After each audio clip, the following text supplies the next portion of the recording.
Halfway around the world in Ethiopia, dozens of kids are getting an opportunity to do something they never dreamed was possible. Sit at their own desks in their own classroom inside their own school. And it all happened because the crew on KZOK's Bob Rivers show thought that they could make a difference, and Bob and his producer Eric Korman here today. So you guys partnered up with World Vision. How did they ask you to be part, or how did they ask to be part of the show exactly? You know, they came to us to do a radiothon, as they do with stations around the country. And I think we were like sort of an experiment because they're local and they could hear us. And I think we're one of the first rock shows. And so fingers were crossed as to how well it would go. The goal was to, somewhere around 500 children needed sponsors in these two villages in Ethiopia.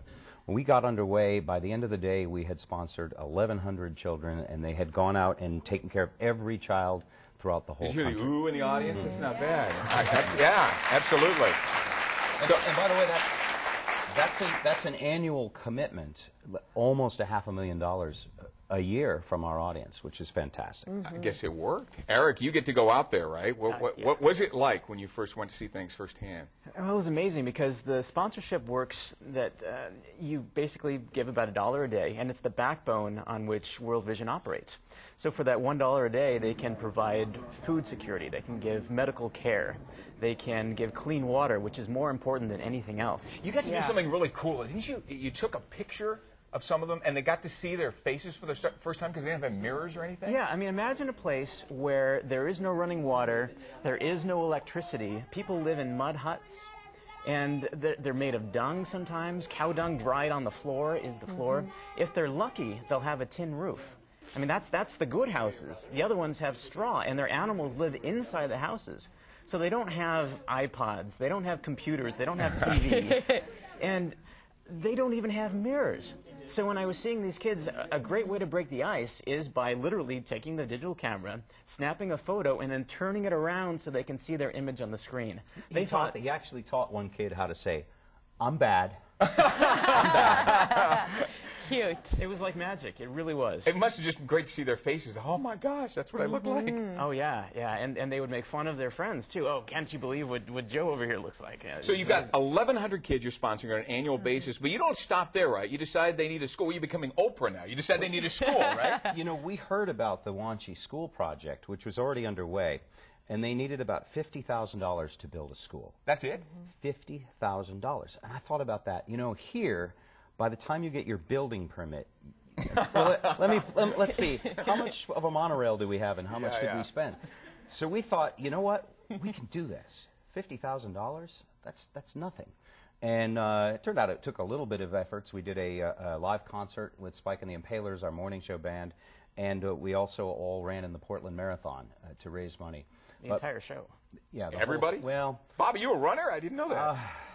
A little bit of a runner. I got through it in about 5.5 hours, which is, you know, just fine for my age. But every single member of the show went over 20 miles, and just about everybody finished. And not all of them were people who work out all the time too. No, that's no. impressive. Some of us walked. But that would be me. in the end, we built this school, and then Eric got to go there and dedicate it. Wow. What was the old school like? I mean, what was it like? Oh my goodness. Mud walls. In fact, you could see light gapping through. I mean, they weren't even solid walls. They had rusty tin for the roof. And inside, they didn't even have desks. They just had these benches that were sort of all askew. A blackboard that was falling off the front of one of the classrooms I visited. And the worst part, there was literally a puddle of water in the middle of the room because the roof wasn't tight. There were no windows at all. It was dark. Well, contrast that to the new school that you guys built. Oh, my goodness. The new school, cement walls, a solid roof, windows so it was bright, a wonderful environment for learning. Look at that. Yeah, they had desks for every child. They had furniture for the teacher. They had books.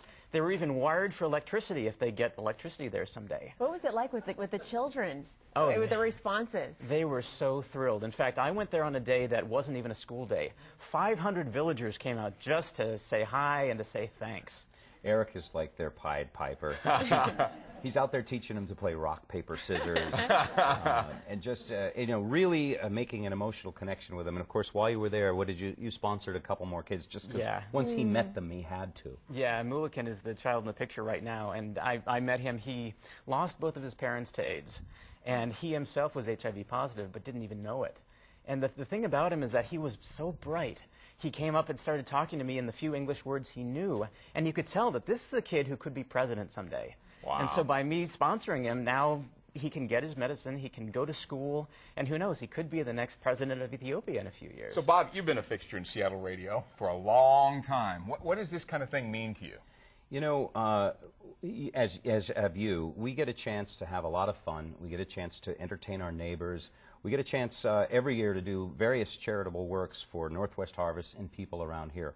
What this meant to me is, the world is going through some amazing changes. We've had the age of agriculture, we've had the age of industrialization, technology, and now in the information age, we really all are just a text message away from each other. We're kind of all neighbors. We have our home sports teams that we root for, go Mariners, that's our team. Well, when you think of it, some of the people on our team are from the Dominican Republic. Yeah. And there's a lot of places there where people have zero opportunity. So a chance to reach out around the world and do something is really important.